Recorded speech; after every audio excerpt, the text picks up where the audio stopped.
Meus irmãos e irmãs, você que nos reza conosco em casa, celebrando este 25º domingo do tempo comum. Estamos a praticamente 9 domingos do fim deste ano litúrgico, para então entrarmos no advento, nossa preparação para o mistério do Natal. Por isso, viver o tempo comum é acompanhar esta vida pública de Jesus.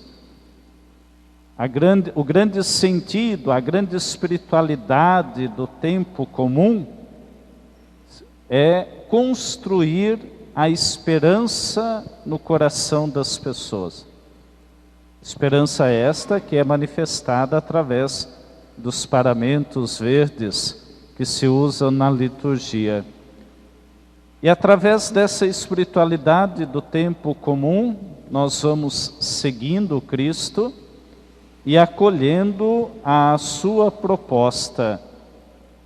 Uma proposta que tem em vista a construção do reino e a construção do sentido de estarmos um dia plenamente voltados para Deus.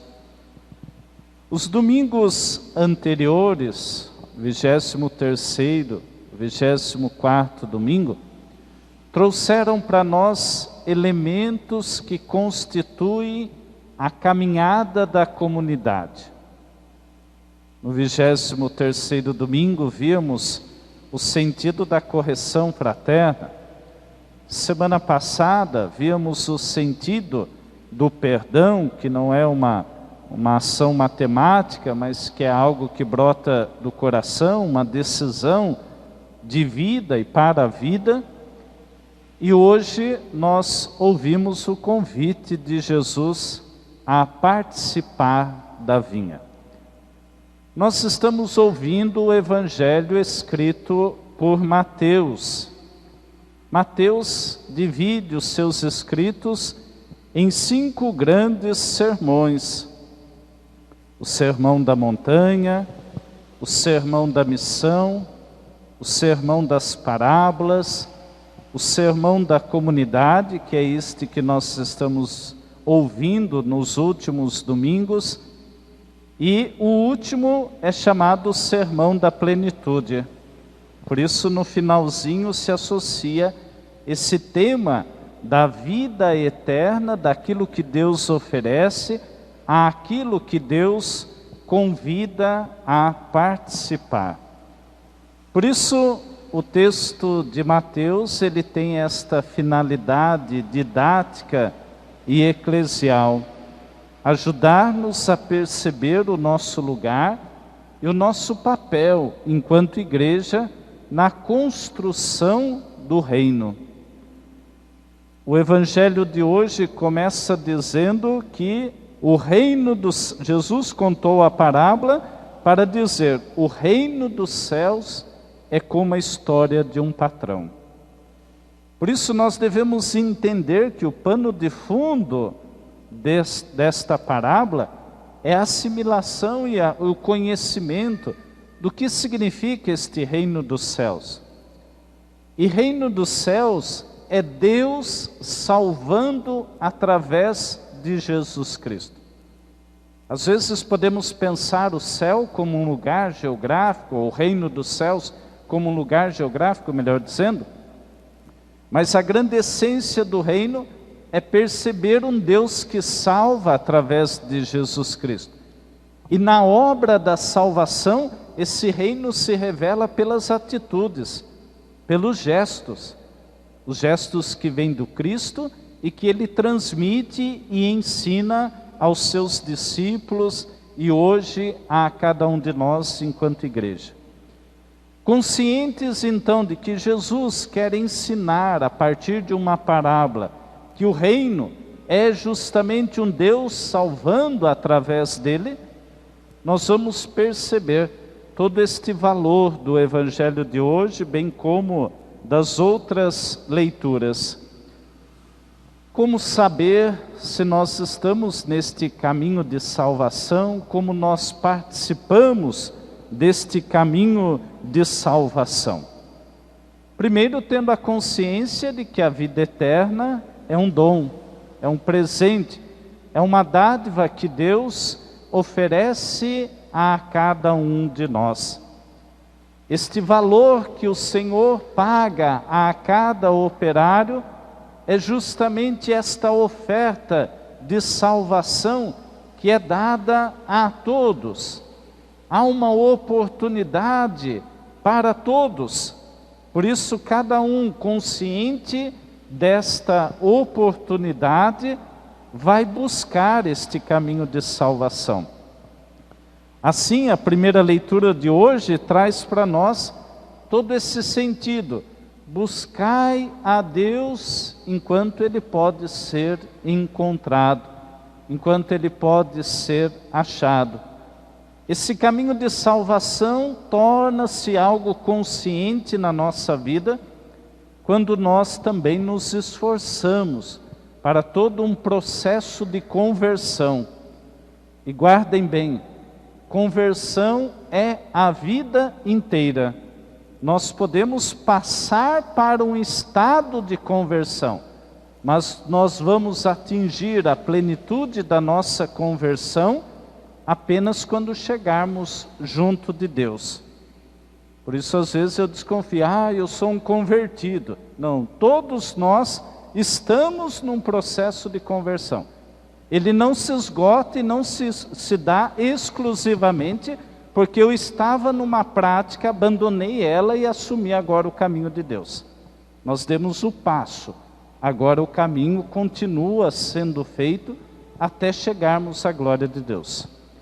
Por isso a primeira leitura de hoje, que se dá justamente aos exilados que estão no contexto da Babilônia e que achavam então que bastariam prestar o culto àqueles deuses babilônicos e que estaria tudo resolvido. Há então um grande convite do profeta a fazer este caminho de conversão na consciência de que no Antigo Testamento há um único Senhor, há um único Deus, aquele então o qual os libertou da escravidão do Egito. Por isso, quando nós trazemos para nós esta primeira leitura, há esse convite que é feito a cada domingo, numa Páscoa semanal, nas celebrações diárias, nas orações diárias, quando temos a oportunidade de buscar a Deus. Essa busca é o primeiro passo, é a primeira motivação que nós encontramos para desejar um dia a salvação e o caminho de conversão, construindo este caminho de conversão. Por isso, há um grande convite: abandonar o caminho do mal, abandonar aqueles comportamentos que não revelam, que não combinam com a nossa identidade cristã. Mas a primeira leitura ainda diz para nós que nesse caminho nós vamos encontrar a verdadeira identidade de Deus. E a verdadeira identidade de Deus é de que Ele é perdão, Ele é misericórdia. Por isso o Evangelho de semana passada trazia esta característica e esta identidade. Construir um caminho de conversão, construir um caminho de salvação, é ter a consciência de que também somos instrumentos desta misericórdia e deste perdão. Por isso, quanto mais nós conseguirmos exercitar isso, nós vamos construindo esta certeza da vida eterna. Afinal, a leitura conclui dizendo: os caminhos de Deus são outros. Às vezes pensamos em tantas coisas e aí nós vamos aprendendo que o caminho de Deus é outro, totalmente diferente do nosso. E nos nossos limites, às vezes questionamos porque Deus perdoa todo mundo, porque Ele age do bem para com todo mundo, porque os caminhos dele são diferentes do nosso. A sua lógica é outra. Então nós, enquanto realidade terrena, nós nunca conseguiremos entender o sentido porque Deus oferece o perdão a todos. No dia que a gente estiver no céu, a gente vai entender. No dia que a gente estiver celebrando a felicidade plena, nós vamos entender o porquê Deus é essencialmente misericórdia. Enquanto caminhamos, nós vamos simplesmente praticando-a como uma forma para alcançarmos o caminho da salvação. Por isso, Paulo, na segunda leitura de hoje, demonstra para nós todo esse sentido de viver para Cristo. Paulo está na prisão, e aí, ameaçado de morte, ele então reflete sobre o sentido de continuar vivendo por causa do Evangelho para aquela comunidade, ou então continuar pregando o Evangelho nesta consciência da perseguição, nesta consciência do martírio. E por isso que ele vai dizer, viver para o Cristo, para ele é um grande lucro, porque ele vai construindo dentro de si esta certeza da vida eterna. Não nos esqueçamos, o início do caminho de conversão de Paulo se dá no encontro com o ressuscitado. E o que é a missa do domingo, como Páscoa semanal, se não o encontro que fazemos, celebrando o mistério da paixão, morte e ressurreição. Por isso, meus irmãos e irmãs, entendamos o domingo, o vir à missa, o celebrar, muito mais do que um preceito, mas uma oportunidade clara para renovar este nosso desejo de saber porque um dia nós nascemos pelo batismo. Nós nascemos um dia no batismo para sermos identificados com Cristo. Nesta retomada das nossas ações pastorais, tenho feito uma experiência de preparação de pais e padrinhos virtualmente e tenho dito a eles que a primeira razão pela qual eles devem batizar os filhos, deve ser uma motivação de fazer parte da vida de Cristo. E se pedem à igreja um batismo, pedem para participar dela, não para assumir ou batizar porque a criança está doente, que a criança não está dormindo. Isso não é motivação. Então, meus irmãos e irmãs, quando Paulo diz, olha, viver para mim pelo Cristo é lucro, temos desafios, temos tanta coisa, mas eu acredito que no coração de cada um de nós deve transbordar este mesmo sentimento. Não fiz uma opção errada, fiz uma opção consciente, que é a opção de seguir Jesus Cristo. Isso traz alegria, isso traz convicção, isso traz então entusiasmo, colocar um pouquinho mais de gás na nossa fé, colocar um pouquinho mais de entusiasmo na nossa condição de ser igreja, colocar um pouquinho mais de entusiasmo no serviço que prestamos à igreja e, acima de tudo, a Cristo. Então, a segunda leitura de hoje é assim, puxa, eu posso bater no peito e dizer, eu tenho convicção do servir a Cristo, e isso a gente precisa transbordar neste mundo que está cheio desta pandemia e de tantas outras coisas. Quem vem à missa para o domingo, vem para colocar gás na sua fé e para voltar e dizer, puxa, eu tenho convicção desta igreja que participo, desta igreja que desenvolvo a minha fé. E assim então nós vamos poder dizer com Paulo, puxa, que bom que eu tenho uma fé cristã, que bom que eu tenho uma fé que me faz então ouvir o chamado do Senhor para participar da sua vinha.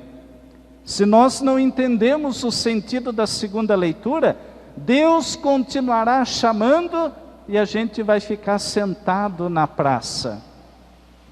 Então que esta expressão de Paulo, trabalhar, viver à altura do Evangelho de Cristo, deve ser a grande motivação no desenvolvimento de nossa fé.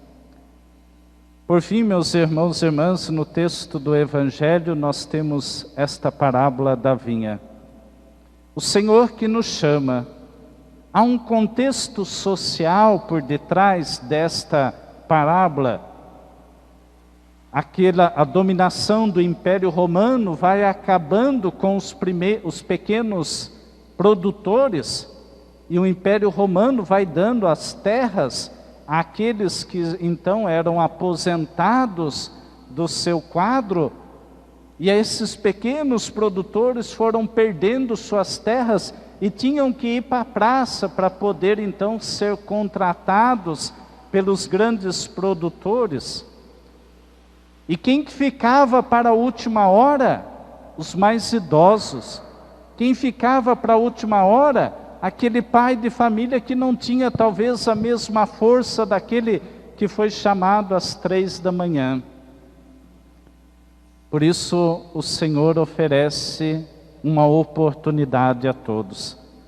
No contexto bíblico, a vinha é chamada de Israel, o povo de Deus. E hoje, nós, igreja, o Senhor que sai diversos horários para convidar-nos a participar da sua vinha. Há uma oportunidade dada a todos. E por isso, meus irmãos e irmãs, vamos escutar o chamado do Senhor.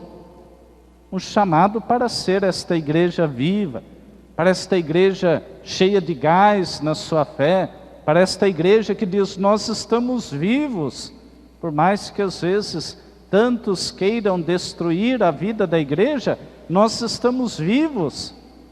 E o Senhor convida-nos, cada um de nós, a participar deste projeto de salvação. Há uma razão fundamental no Evangelho de hoje, que motiva este trabalho, é o amor, e não o salário. Quem trabalhou pelo salário, não entende que aquele que apenas trabalhou 1 hora, também é merecedor da mesma dignidade. Quem trabalhou pelo salário, acha que deveria ganhar mais.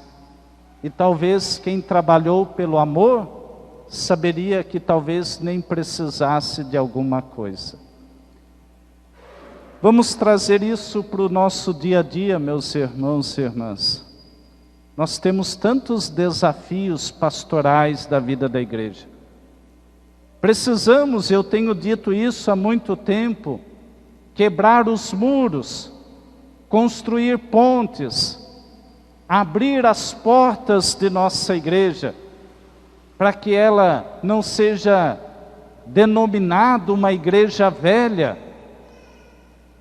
Temos muitos espaços, há ainda alguns resistentes que vão dizer, poxa padre, aquele está chegando, eu estou aqui 30 anos.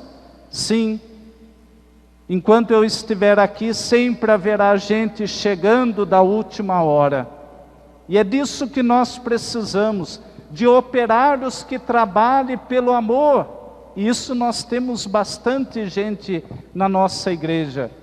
Bastante gente que trabalha pelo amor e pela convicção, pela entrega a Jesus Cristo. Que ninguém, em nenhuma pastoral, em movimento, se sinta dono dessa igreja matriz. Que ninguém se sinta dono da ação pastoral da igreja. A ação é do Espírito Santo, que dá esta oportunidade a todos. Eu costumo dizer que esta pandemia foi uma das melhores coisas. Quanta gente chegou para as equipes de trabalho, quanta gente chegou para as equipes de limpeza, quanta gente chegou para a equipe de acolhida. E digo a vocês que estão trabalhando conosco, continuemos isto depois da pandemia. O meu maior sonho é ver esta igreja sempre cheia de pessoas acolhendo, felizes, trabalhando com amor pela vinha do Senhor. Que ninguém se sinta dono. Eu faço 30 anos, 20, 10 que estou na pastoral. Que bom! e não seja resistente àquele que chega pela última hora. É isso que a gente precisa quebrar, é isso que a gente precisa romper, é isso que a gente precisa destruir. Há muita gente querendo trabalhar na igreja, mas enquanto houver gente de 30 anos reclamando que deveria ter mais oportunidade do que aquele que chegou de última hora, nós não estaremos compreendendo o evangelho de hoje. O padre não está mandando recado para ninguém, tá? Não sou disso. Mas eu quero fazer reflexão. Nós temos que pensar. Nós temos que abrir, romper verdadeiramente aquilo que às vezes nos paralisa. Não percamos tempo com coisinha. Há muita causa do evangelho que ainda precisa ser vivida. E preste muita atenção. O Senhor vai bater no seu coração às 3, às 5, às 6, às 3 da tarde, ao meio-dia, às 5 horas e vai dizer para você: vem para minha vinha. E que a sua resposta seja sempre uma resposta de amor. Eu vou porque amo a Cristo. Eu vou porque sirvo a igreja. Ninguém serve ao Padre. Todos nós servimos ao Cristo. E quero desejar a cada um que sempre vem a este santuário, que a gente possa fazer o diferente e sentir a diferença do acolhimento, do trabalho, do Espírito, porque muita coisa velha já tem aqui. Mas que o Espírito esteja sempre com muito gás, com muita força e com muito amor. Acho que eu já falei demais.